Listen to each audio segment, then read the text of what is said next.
Vamos a hacer este ejercicio relacionado con la búsqueda de máximos y mínimos globales. Me dicen que tenemos la función f de x igual a e elevado a x y me piden estudiar la concavidad y convexidad de la función. Bueno, pues para estudiar la concavidad y convexidad recordemos que tenemos que hacer la segunda derivada.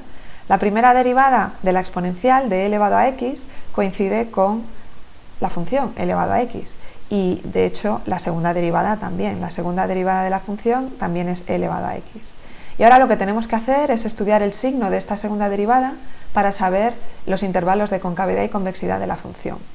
Bueno, la exponencial, si nos acordamos, es una función que siempre es positiva, es estrictamente positiva. Por lo tanto, yo sé que f' de x va a ser estrictamente positiva para cualquier valor de x,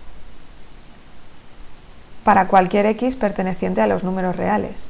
Y por lo tanto tendremos que f es convexa,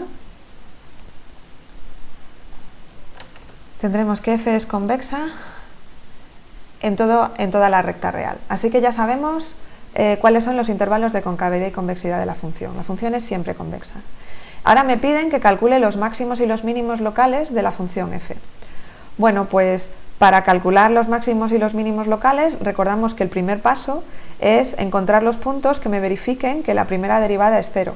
Pero resulta que e elevado a x es una función que siempre es estrictamente mayor que 0, por lo tanto no hay ningún punto crítico, ¿vale? No hay ningún punto que me verifique que la primera derivada es 0. Así que no hay puntos críticos. Y si no hay puntos críticos, sabemos que todos los máximos y mínimos locales tienen que ser puntos críticos, por lo tanto, la función no tiene máximos y mínimos locales.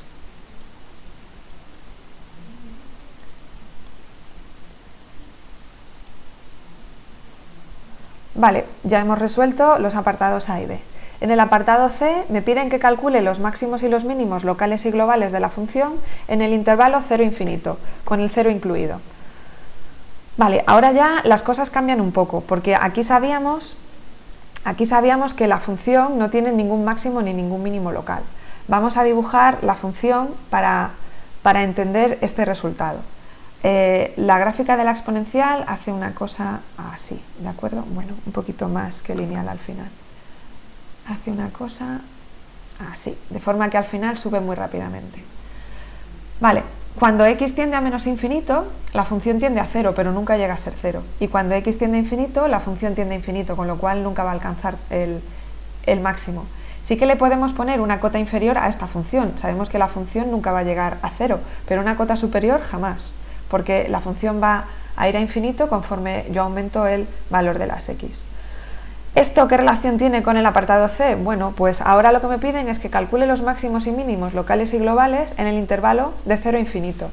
En este intervalo tenemos que, si yo me restrinjo al semieje positivo, tenemos que la función alcanza un valor mínimo. El valor mínimo de la función, como la función es estrictamente creciente, lo alcanzará en x igual a 0. Así que en x igual a 0 tenemos que la función alcanza un mínimo, y es un mínimo local y también global. Así que tenemos que en x igual a 0, f alcanza un mínimo global. Fijaos que nos estamos restringiendo a este intervalo. Si no nos restringiésemos a este intervalo, no podríamos decir que la función alcanza ningún mínimo, ni global ni local. ¿Y máximo? Pues no, máximo me temo que no, porque la función diverge. Con lo cual, cuando x tiende a infinito, la función tiende a infinito. Así que f no alcanza ningún máximo.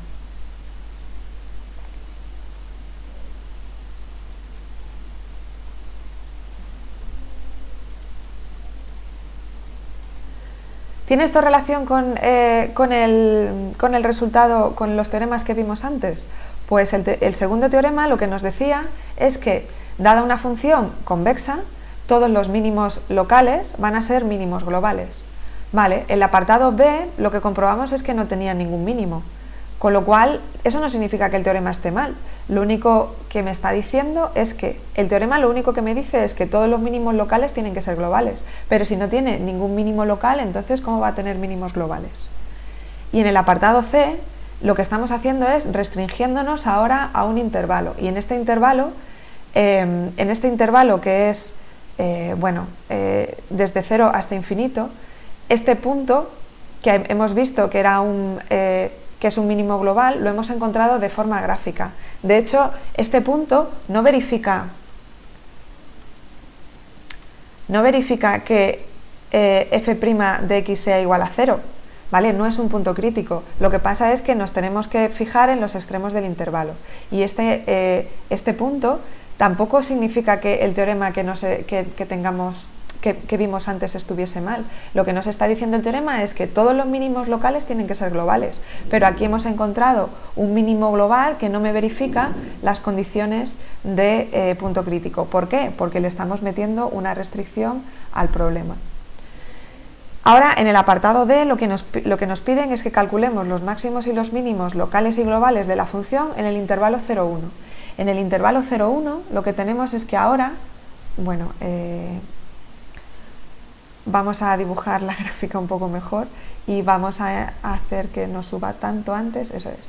En el intervalo 0,1, si este es el 1 y este es el 0, lo que tenemos es que la función, como es una función continua y además es estrictamente creciente, en este caso sabemos que el mínimo global lo alcanzará al principio del intervalo y el máximo global lo alcanzará al final del intervalo.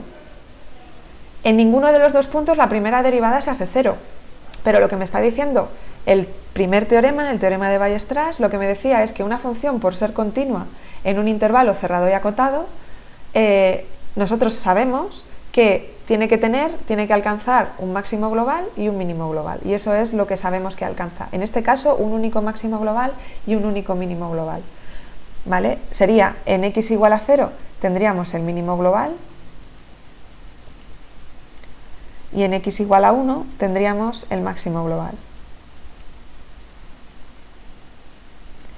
Y esto lo sabemos porque la función es estrictamente creciente dentro del intervalo, con lo cual eso nos asegura que el valor, conforme nos movemos hacia la derecha en el eje de las x, el valor de la función sea cada vez mayor.